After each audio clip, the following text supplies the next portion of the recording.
आज हम लोग देखेंगे एनसीईआरटी हिस्ट्री क्लास 6 का चैप्टर 3। चैप्टर 1 और 2 का ऑलरेडी मैं वीडियो अपलोड कर चुकी हूँ। चैप्टर 3 है आरंभिक नगर, जिसमें हम लोग देखेंगे हड़प्पा व मोहनजोदाड़ो को। इनकी विशेषताओं के बारे में बात करेंगे, भवन, नाले और सड़कों के बारे में जानेंगे, नगरीय जीवन की बात करेंगे, नए नगर जिसमें शिल्प और भोजन के बारे में जानेंगे और गुजरात में हड़प्पाकालीन नगर का सूक्ष्म निरीक्षण भी देखेंगे। तो सबसे पहले देखते हैं हड़प्पा की कहानी। लगभग 150 साल पहले पंजाब में पहली बार रेलवे लाइन बिछाई जा रही थी तो अचानक हड़प्पापुरा स्थल मिला, जो आधुनिक पाकिस्तान में है। इन शहरों का निर्माण लगभग 4700 ईसा पूर्व में हुआ था। नगरों की विशेषता की बात करें तो सामान्यतः नगरों को 2 या ज़्यादा हिस्सों में बांटा गया था, जिसमें एक था पश्चिमी नगर और पूर्वी नगर। पश्चिमी नगर जो था छोटा तथा ऊंचाई पर था और पूर्वी नगर बड़ा तथा निचले इलाकों में था।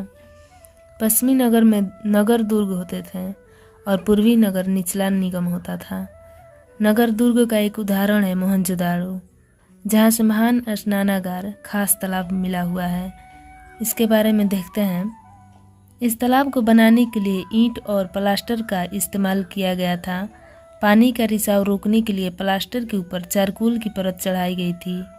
इसमें उतरने के लिए 2 तरफ से सीढ़ियां बनाई गई थी, साथ ही चारों तरफ कमरे बनाए गए थे।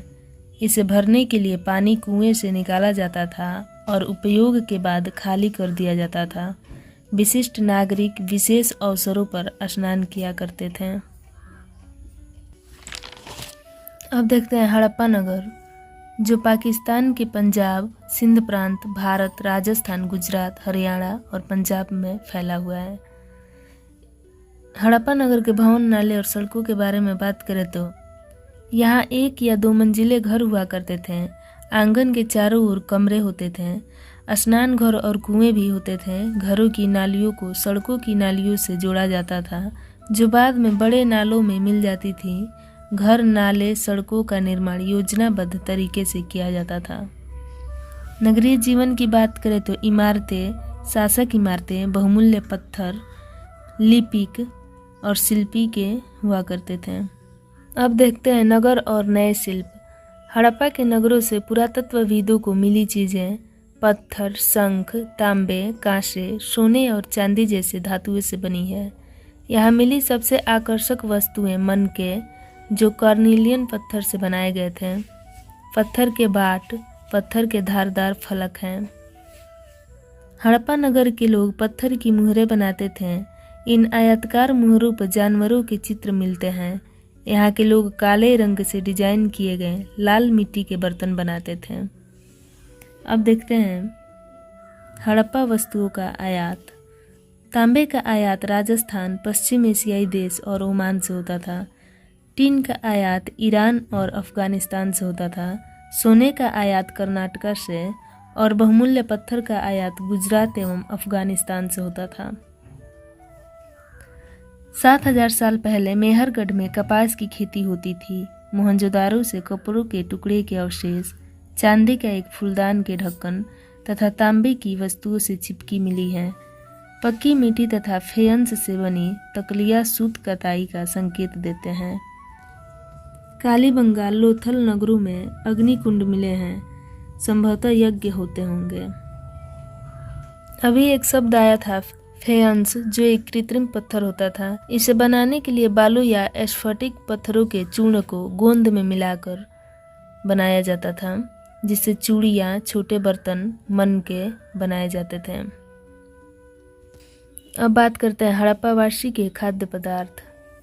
खाद्य पदार्थ के रूप में हड़प्पावासी गेहूँ, जौ, दालें, मटर, धान, तिल, सरसों उगाते थे। सिंचाई के लिए जल संचय किया जाता था। अब बात करते हैं गुजरात में हड़प्पाकालीन नगर का सूक्ष्म निरीक्षण। कच्छ के इलाके में खादीर बेल के किनारे धौलावीर नगर बसा था। यहाँ पानी साफ मिलता था तथा भूमि उपजाऊ थी। हड़प्पाकालीन नगरों को 2 भागों में विभक्त किया गया था, लेकिन धौलावीरा नगर को 3 भागों में बांटा गया था। अब बात करते हैं लोथल बंदरगाह की, जो गुजरात में स्थित है। यह बंदरगाह साबरमती की उपनदी जो भोगवा नदी है उसके किनारे स्थित है। यहाँ से तालाब के साक्ष्य मिल रहे हैं जहाँ से व्यापारिक गतिविधियाँ हड़प्पा काल में होती थी। अब देखते हैं मुहरबंदी या मुद्रांकन। सामान से भरे थैले को बंद करके उनके मुहानों पर गिल्ली मिट्टी पोत कर उन पर मुहर लगाई जाती थी। इस छाप को मुहरबंदी कहते थे। यहाँ पे देख लेते हैं कुछ इम्पोर्टेंट की पॉइंट्स। मेहरगढ़ में कपास की खेती 7000 वर्ष पहले, नगरों का आरंभ 4700 ईसा पूर्व या वर्ष पहले, हड़प्पा सभ्यता का अंत 3900 वर्ष पहले और अन्य नगरों का विकास 2500 ईसा पूर्व पहले। एक बार आप लोग चैप्टर जरूर देख लें ताकि अच्छे से आप समझ पाएं। अब देखते हैं हड़प्पा सभ्यता का अंत क्यों। तो हड़प्पा सभ्यता का अंत 3900 ईसा पूर्व पहले शुरू हुआ था, जिसमें अलग अलग विद्वानों का अलग अलग मत है। नगरों के लोगों द्वारा छोड़ दिया जाना या मुहरे बाट प्रयोग बंद या आयात की कमी, मोहनजोदाड़ो की शहरी संरचना नष्ट या जल निकासी प्रणाली का नष्ट। वहीं प्राकृतिक कारण की बात करें तो जंगलों का विनाश, प्राकृतिक संपदा, नदियाँ सूखी, बाढ़ माना जाता है। यहाँ पे देखेंगे मिस्र के बारे में थोड़ी सी चर्चा चैप्टर में की गई है। मिस्र नदी के आसपास इलाकों को छोड़कर मिस्र का अधिकांश भाग रेगिस्तान है। दुनिया के इतिहास में शवों को दफनाने की परंपरा को देखते हुए मिस्र में सबसे ज्यादा धन दौलत खर्च किया जाता था। शवों को मम्मी कहा जाता था तथा इन्हें पिरामिड नामक मकबरे में दफनाया जाता था। उनके शवों के साथ अनेक चीजें जैसे खाद्यान्न, पेय, वस्त्र, गहने, बर्तन, वाद्य यंत्र, हथियार, जानवर आदि दफनाई जाती थीं। कभी कभी शवों के साथ सेवक सेविकाओं को भी दफन किया जाता था। आज की वीडियो में इतना ही। कल देखेंगे चैप्टर 4।